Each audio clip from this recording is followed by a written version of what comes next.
जब स्वर्ग के राजा बने नहुष को बनना पड़ा अजगर।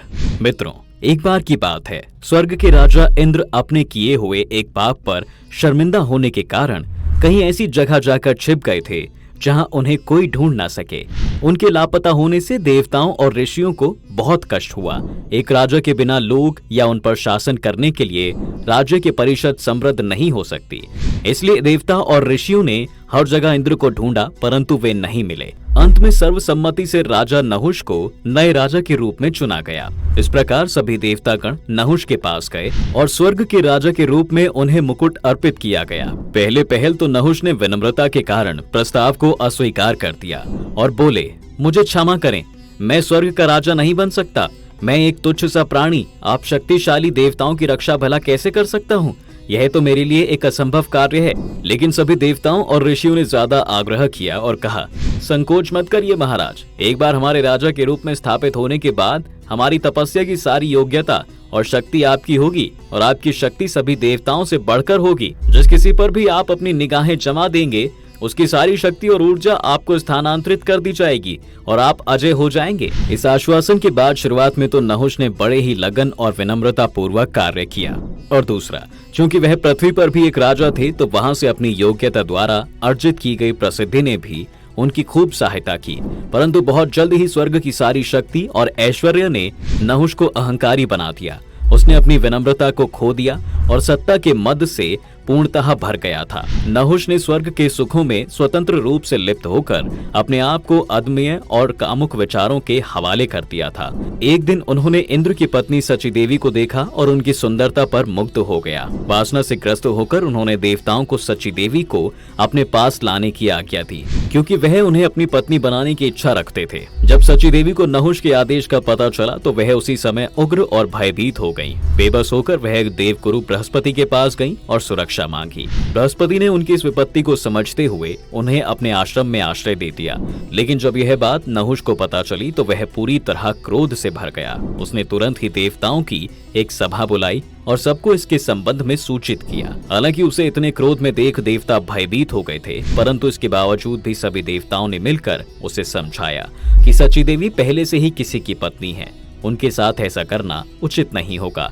नहुष कुछ भी सुनने के मूड में नहीं था। उसके दिमाग पर तो वासना छाई हुई थी। उसने देवताओं पर पलटवार करते हुए उनसे पूछा, आप सभी देवतागण मुझे एक बात बताइए कि जब इंद्र अहिल्या के पास ललायित थे तब आप सभी की धार्मिकता और अच्छे आचरण के सिद्धांत कहाँ गए थे? तब तो आप सबने उसे बिल्कुल भी नहीं रोका, और आज आप मुझे किसी से प्रेम हुआ है तो सभी चले हैं नैतिकता की ज्ञान देने। अंत में जब देवताओं के सारे तर्क धरे के धरे रह गए तो ऋषि बृहस्पति ने एक योजना गढ़ी। इस योजना को उन्होंने इंद्र की पत्नी सची देवी को पूर्णतः समझा दिया। सची देवी स्वयं ही नहुष के महल में पहुंची और नहुष के समक्ष जाकर उन्होंने उससे कहा, हे सभी देवताओं के नरेश, महाराज नहुष, इससे पहले कि आप मुझे अपनी पत्नी के रूप में स्वीकार करें, मेरी यह इच्छा है कि आप मेरे लिए एक ऐसा महल बनवाएं जो कैलाशपति भगवान शिव और बैकुंठनाथ भगवान विष्णु के महलों से भी भव्य हो। बदले में मैं आपसे ये वादा करती हूँ कि आपके सम्मान में विवाह के समय आपकी पालकी का वाहन स्वयं सप्त ऋषि आकर करेंगे। नहुष, जो पहले से ही अपने अभिमान में उच्च गगन की सवारी कर रहा था, तुरंत सची देवी के जाल में फंस गया। वह सोचने लगा कि कितना उत्तम विचार है, बड़े बड़े ऋषि मेरी पालकी को लेकर चलेंगे। नहुष इस बात के लिए राजी हो गया और उसने तुरंत सची देवी को हामी भर दी। विवाह का दिन आया। नहुष की पालकी को स्वयं सप्तऋषि ढो रहे थे। वासना में लिप्त नहुष जल्द ही सची देवी के पास पहुंचने के लिए अधीर था, इसलिए उसने ऋषियों को तेज चलने के लिए उकसाना शुरू कर दिया और अपनी दुष्टता का परिचय देते हुए ऋषि अगस्त्य को सर्प सर्प कहते हुए लात मारना शुरू कर दिया। संस्कृत में सर्प के दो अर्थ होते हैं, एक अर्थ होता है चलना तथा वहीं दूसरा अर्थ होता है सर्प। नहुष का पागलपन अपनी चरम सीमा पर पहुंच चुका था। उसके पाप का घड़ा लबालब भर चुका था। जब अगस्त्य ऋषि उसकी दुष्टता से उकता गए तो वे जोर से चिल्लाए, हे दुष्ट नहुष, तूने अपनी दुष्टता से सर्वप्रथम तो हम ऋषियों को अपनी पालकी का वाहक बनाया और अब हमें सर्प सर्प कहकर लात मार रहा है। जा, मैं तुझे श्राप देता हूँ, तो इस स्वर्ग से पृथ्वी पर एक सर्प की भांति गिर जाएगा। ऋषि अगस्त्य के ऐसे बोलते ही नहुष स्वर्ग से सिर के बल गिर पड़ा और पृथ्वी पर एक वन में गिरते ही एक अजगर बन गया। वह इस वन में हजारों सालों तक पड़ा रहा। अंत में द्वापर युग में युधिष्ठिर के हाथों उसका उद्धार हुआ।